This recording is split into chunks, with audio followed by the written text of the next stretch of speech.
Hi, everyone. Today I'm going to talk about case conceptualization. I'm going to walk you through the steps of the case conceptualization in this video, and then I will put up a second video where I will go through a real case of somebody that I've worked with and walk through the case conceptualization steps using that case.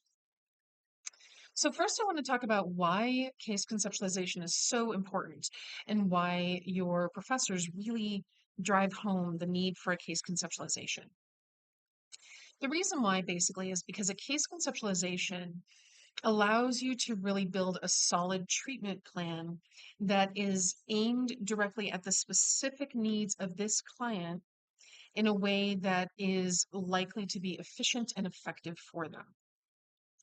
Now, we know that you do write a treatment plan for all of your clients. And so when you're writing that plan, you probably do have somewhat of a case conceptualization in order to create that plan. But a case conceptualization and really formally sitting down and doing a case conceptualization really helps you to verbalize and articulate all of the different factors impacting your client, allowing you to really decide this is what I'm going to do, this is the intervention I'm going to do, and this is why. And this is the impact I think it's going to have on this particular client for this reason. And sometimes we're able to just kind of do that off the top of our head, right? Like sometimes we have that moment where our client is up here and we know they need to breathe. So we say, hey, let's walk through, let's take a breath together. And then they calm down. And in that moment, you did, without realizing it, use case conceptualization.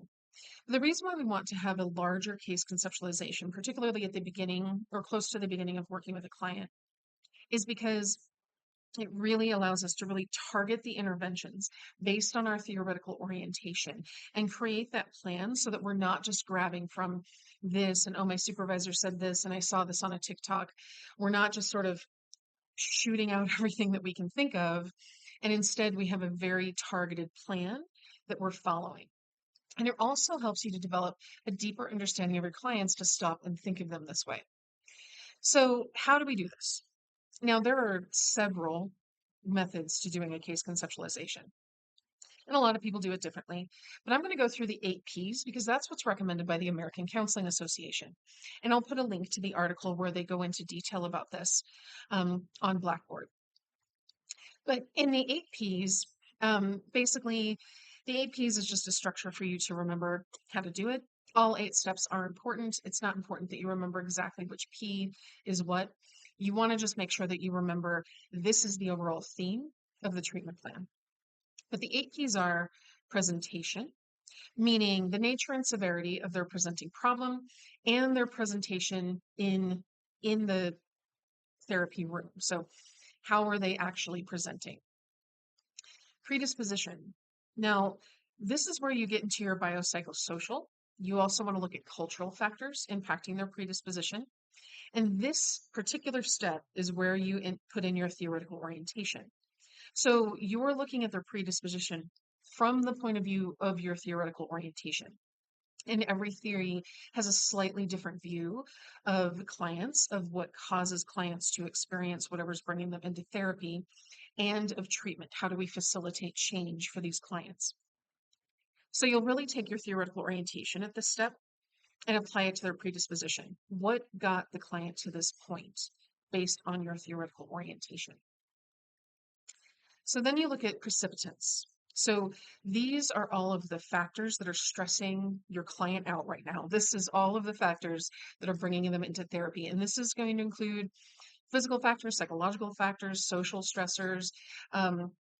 This is anything from childhood trauma to they just lost their job to they have a chronic illness to all three. Those are precipitants. What is really contributing to the presenting problem? And then you have protective factors. So this is going to be support systems, coping skills, their willingness to work, intelligence, their history with therapy, whatever it is that's actually going to help make them better and is helping keep them as well as they are right now. And then what are their patterns? And this refers to the maladaptive patterns that are contributing to whatever their symptoms are. So this is behavior, this is thought, it can be physical patterns, psychological, there can be social factors. But whatever pattern they engage in repeatedly, that is either increasing the symptoms or maintaining the symptoms and maintaining the problem. And then we have perpetuants. So these are the things that that perpetuate the maladaptive pattern. This can be an addiction, dysfunctional families, feelings of hopelessness, physical illnesses, just anything that you look at and say, if that thing wasn't there, it would be easier to solve this problem. And then the seventh P is plan. And this is where you write your treatment plan. And this is the actual plan with the goals, objectives, and interventions. And then the last P is prognosis, the expected response to the treatment.